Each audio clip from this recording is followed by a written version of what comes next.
Mark Schwartz, ESPN. Steph, some losses are said to be devastating, crushing. You name the adjectives. Are some losses more difficult to bounce back from, in your opinion, and over the course of your career?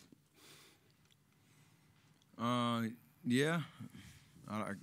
Situation definitely matters, how the game went and how quickly you can turn the page. But most guys, when they get to this level, when you show up to that next game and that next game day and you're able to kind of look at what's ahead, that transition happens pretty naturally. But it's sometimes you lose a little sleep the night after tough losses. That's just kind of how, part of the game, because how bad you want it and how close you can get. But it's also easy to turn the page when you get back into that environment. And who do you lean on in this situation if you go through a tough loss? Who do you turn to? I mean, win or loss, I try to keep things outside of the arena and outside of what I do here in my job in the right perspective. So with my family, things that you do outside of basketball, I try to keep, the same and enjoy them as much, whether it's a win or a loss. So got to have the right perspective through all this craziness, for sure. Greg on the left. Greg Logan, Newsday. Steph, a lot of times in Game 1, LeBron got the switches he wanted, and you had to take him repeatedly. Can you just describe how difficult that was, and do you think you guys have to do something different this time around to try and control him? Draymond talked about playing with more force. I think that was the biggest takeaway watching the film in Game 1 is not only did he have an amazing game and score 51, but there wasn't much resistance in that first half. With our switches, with our help side defense, picking him up with force and kind of assertiveness on defensive end. Whether he scores or not, he's still a great player, but we got to be a little bit more aggressive. And that doesn't mean changing our game plan at all. It just means doing things a little bit faster, a little bit more physical, and just trying to make, not just him, but everybody else more uncomfortable out there on the floor to start the game. And I think we can do that. And if I could follow up, you still had a great offensive game. Can you just describe the difficulty of what you did, trying to stay with him on one end and keep pace on the scoring at the other end? For 7 games last series, that's what I had to do. So it's kind of a constant theme and pattern that I'm pretty much used to. So not going to slow me down at all. If you want to try to pick on me on defense, I'm going to hold my own, and I'm going to come right back at you. So that's kind of par for the course right there. Thanks. Got my golf reference in. Nice. Stephen, did you feel the Game 1 was going to turn out that way? Do you like the competitive rivalry that has been building up throughout the finals? Or after playing 4 consecutive, does it make it boring? Definitely not boring at all. We're playing for a championship, and this is, the most fun you have playing the game of basketball. So, playing the same team 4 times has...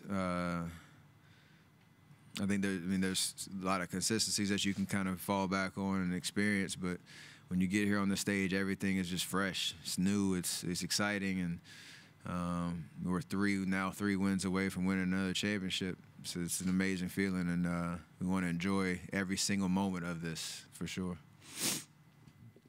Joe in the middle.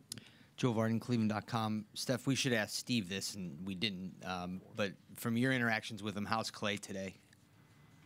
From what I saw, he's looking pretty good, pretty happy, pretty upbeat. He obviously didn't do much on the floor, but doesn't really need to. Only worry about 5 o'clock tomorrow. So hopefully he'll get some more treatment and recovery and keep making progress. If I was betting, I'd say Klay was playing just based on who he is and his attitude today for sure. This side on the left. Steph and Connor Letourneau, San Francisco Chronicle. When KD has a game like he did in Game 1, do you need to say anything afterward, or do you just kind of let him, figure it out on his own? And are you confident that he'll get back into a rhythm for Game 2? We're all victims of the expectations that we set. So, I mean, the fact that you're saying KD had a bad game is kind of funny. Just, you know, with what you expect from him every single night. But we are all in this together. There's not much anybody has to go over and have an intervention type of situation or say anything besides, hey, let's go get game 2, and everybody needs to show up and play their best. And so that's been the communication around the whole team these last 2 days. Watching film, everybody's engaged, you know, calling stuff out. And I like that type of vibe when everybody's, you know, not complacent. We know we won game 1 by the skin of our teeth, and now we got to go play better, take control of the series, and Kay's going to have a huge part in that for sure. Steph on your right, third row. Michael Lee, Yahoo Sports. Steph, this is the 4th time you've seen these guys, and obviously at the end of game 1, there was Tristan and Draymond, and you and LeBron had a couple words with each other. But it isn't like there's a lot of hatred here. How have you guys been able to compete for the same thing so many times, but still just be competitive without really crossing the line? This is just basketball. I mean, part of the game, part of that competitive environment, when somebody's in your way of, you know, of holding a trophy, there's going to be a little animosity and a little edginess, if you will. But at the end of the day, it's basketball, and we're playing for 48 minutes to win a game.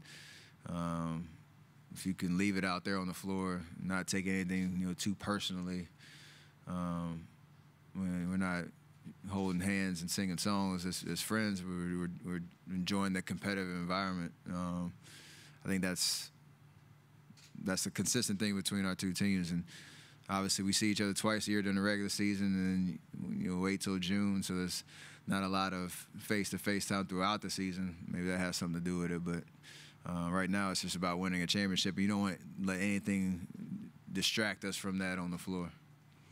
Janie up front.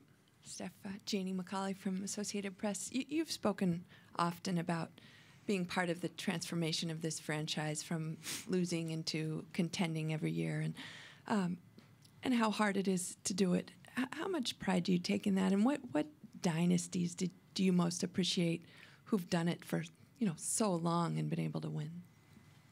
The second question, I don't know. Just as a fan of the NBA, you can go down the list of the teams that have won multiple years and, you know, just dominated the league for stretches of time. But what we've been able to do here, from my rookie year, winning 23 games, I think it was, to 28, to the lockout year, winning 20-something, and then making the playoffs and kind of, you know, taking it a small step every year until we, you know, 2015 and winning our first championship. It is a sense of pride around that, being the elder statesman here, and you know, seeing what has all gone into being on this stage every single year when it comes to, you know, the guys that I get to suit up with every single night, from Bob Myers to, you know, all down to the coaching staff to ownership. Like, it's just a transformation that I got to see firsthand, and all the details that went into it. So at some point